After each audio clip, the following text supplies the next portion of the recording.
Hey, Coach Tremble here with a Stage 3 review for your test. In Stage 3, basic grammatical focus for this stage was the case and declension of nouns. We learned in this chapter that there are two cases that we're using right now, the nominative case and the accusative case. The declensions that we should be aware of are first, second, and third declension. Down here at the bottom of this, I have an example of each case from each declension. Remember that the first declension is going to have an A for the nominative ending and an AM for the accusative ending. For the second declension, you have a US for the nominative, and then you have a UM for the accusative. Our third, remember there's no real consistent ending for that nominative, it's just whatever it is. And then you have an EM for the accusative ending. What we need to remember, though, is what case and what declension each word that we look at is. So our case options are nominative and accusative. And our declension options are first, and that's the AE words, like wena, wenai. We have our seconds, that is our amicus, amicis, so that's the us, es. And then we have our thirds, and that's like the canis, canis, or conus, conus, which is the whatever that base word may be, and then the is for that second principal part. So as we move forward, that being the grammatical focus, we're going to have to be able to use that grammatical focus to come up with the answers. For example, selecting the correct case for the word in a sentence. In number 1, 2, and 3 here, I've left a blank for you, and to the right, I've left you two choices. Right now, I want you to hit pause and select your choices. Let's see how you do. Okay, as we come back in the first one, we look at our verb. It's S. There is no action going on here. So probably I need a nominative, pater, to complete the sentence. I would not use this one right here because it's neither nominative or accusative. I would use the nominative pater. For number 2, somebody is smiling in the study. So if they're doing the action, they're going to be that nominative case, senex in this case. And that is what declension? You said third, you're correct. In number 3 here, I have ducat. Servus has that nominative ending, so it's the slave is going to be leading something or someone to the garden. Okay, if it's the action is being done to someone, we need to use that accusative case, amicum. So the slave leads the friend to the garden. What you really have to understand with dealing with the nominative and the accusative is that the nominative endings, or these nominative words, are going to be the subject. And then you're going to have a verb, whatever that action may be. And then you're going to have the accusative ending that follows that. Now this is the English word order, of course. Typically in Latin word order, the action comes last. So that's why we see the verbs at the end of these sentences. The subject is really, in English, we would say that he is the doer of whatever the verb may be.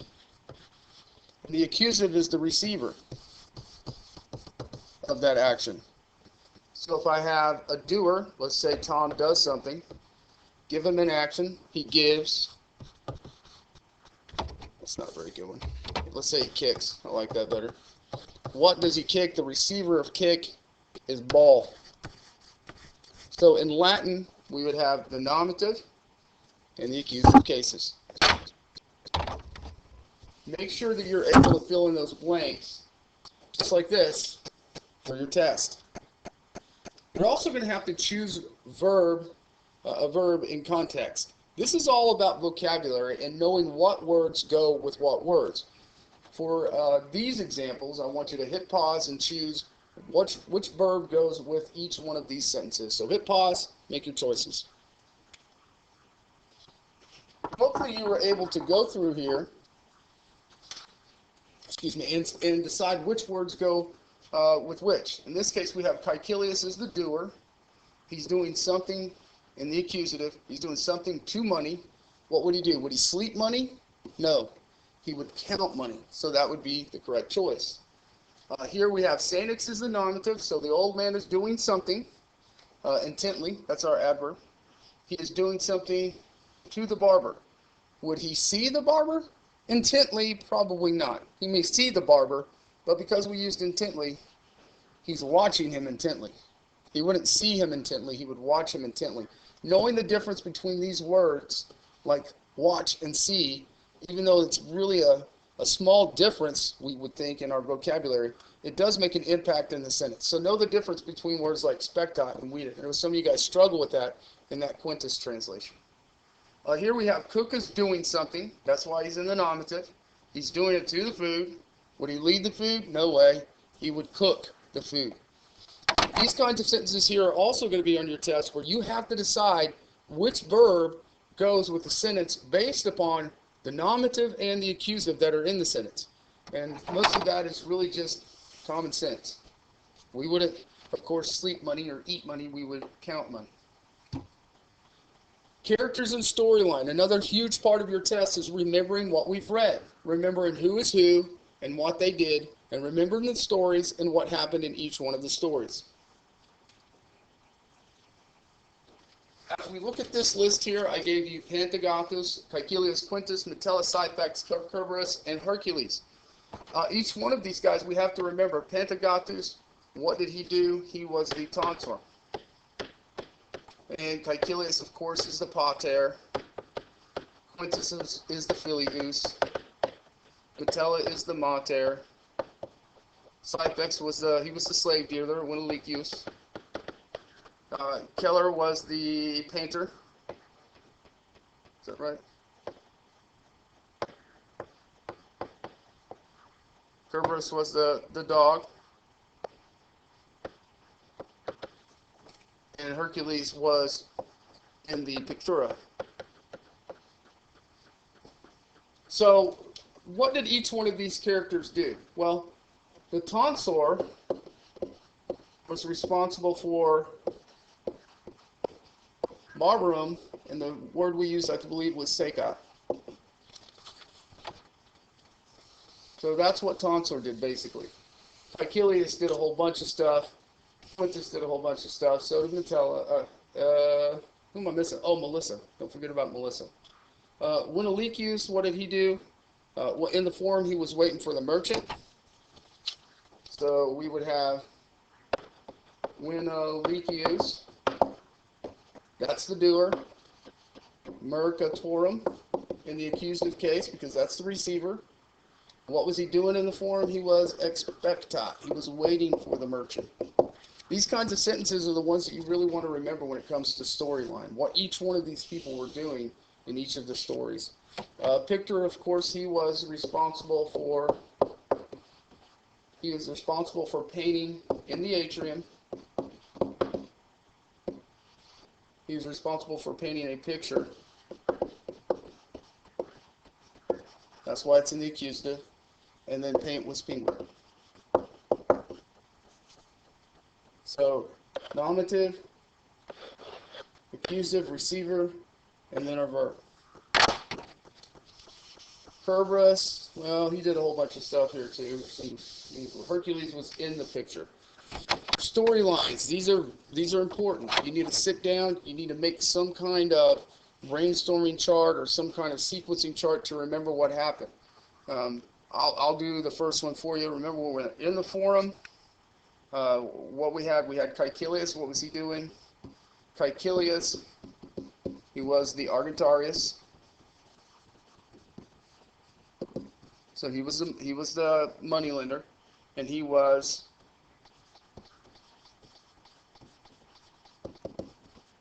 counting money.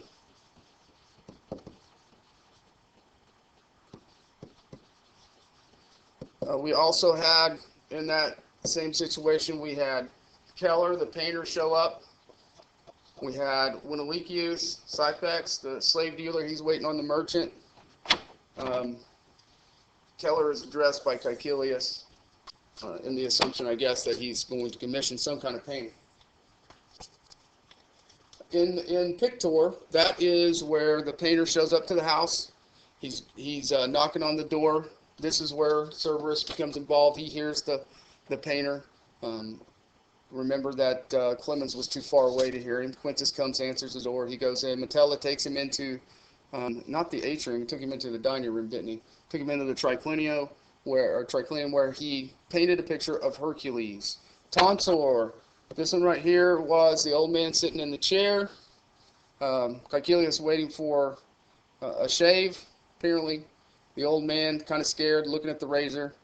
A poet comes in, says his line. Apparently it was very rude. Tonsor gets upset and cuts open his old man, and blood goes everywhere. Winalikius, this is where Caecilius goes to look for a big slave, a big male slave. He doesn't see any of the male slaves that he likes, but he does see Melissa. He sees that she's attractive and everything. At that point, Syphax realizes that he's interested and starts telling him how awesome Melissa is, how beautiful she is, that she's learning the Latin language, she's smart. So he buys Melissa, takes her home, and well, everybody's happy except for Metella. Coquus is a story where Grumio is cooking in the kitchen. He listens to Melissa singing. He falls asleep. He forgets to finish his dinner. The dog barks, wakes him up. Quintus is laughing. Melissa is laughing. Caecilius not too happy. He was waiting on his food. Quintus is a story that you guys were quizzed on. That one is where Quintus and his friend are writing verses on the wall. It's a dirty verse. Quintus writes his own rude verse. They both smiling, laughing at it. Caecilius walking by, sees him in the street, goes and reads the verses, not too happy, and he apparently scolds Quintus on his way home. So those are our storylines and our characters. English derivatives. These are fairly important. I want you to look at these. I'm going to hit pause on my computer here. Look at these and decide what each one of these means in English and how it's related to your Latin vocab.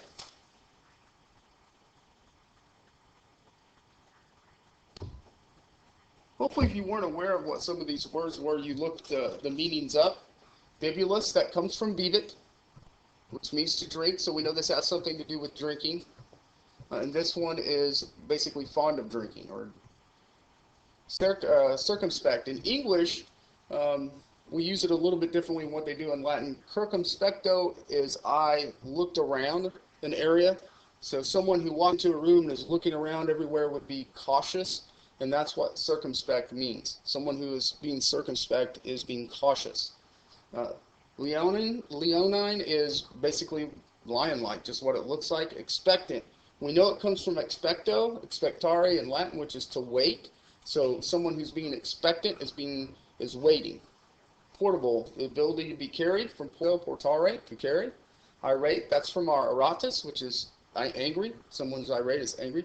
Nave, that's one that I actually had to look up. Nave is basically the main body of a church. I actually posted a picture here for us. It comes from navis and the Latin word ship. And basically, this structure of a basilica or a cathedral is shaped, looks like the belly of a ship. You can see that the rows down here, that'd be, I guess, where somebody would be rowing along. Just have your guys right here with the oars shot out the sides of the boats and just rowing along. So that's where the word nave, like the nave of a church, comes from. You have janitor, of course, that comes from Yanuam. We talked about that, meaning the doorkeeper. Risible is something that is, or risible, is something that is laughable. Comes from radio, which is to smile, to laugh. So, Latin word to laugh or smile. Something that is risible is, well, laughable. Villanova. Villa is home or house. Nova is new. So Villanova, the College Villanova, is basically a university that was named after a new villa or a new home. Finally, we have this guy. In your book, on page 46, there is a map of Pompeii. On your test, you're going to have to know the names of all of the things in the city. You're going to have to know that you have an amphitheater here, but the sports grounds were right in here. You have all kinds of baths. You have the streets. This is Nova. This is Stabian Street. I'm sorry, that's not true. That's Street of Shops. Main Street, the one that goes through here, that's Stabii. You have down here, you have the Forum. You have Forum Baths. You have all kinds of temples down here that you need to be aware of. We have gates to the city. We have the Stabian Gate here. We have the Sea Gate down here. We have the Vesuvius Gate on the other side. You have the Nola Gate. You have the gate to the river right in this area. You have over here on a minor street, you have the Nuceria Gate. You also have, like I said, you have baths. Right here is the Central Baths. You can tell, central of the city, Central Baths. Very close to the bath, closest to the wall. This is actually where Caecilius lived. This is his house. You'd be aware of that. One more gate, Herculaneum Gate, is there. So make sure that you know the locations of everything in the city. Did I say Forum Baths? Oh, over here. You have theaters. You have indoor theaters over here. So lots of entertainment value in the city. Make sure that you know where all of that stuff is, because you'll have to label it on your test. So this is a review for your test. Good luck. If you have any questions, call or text me.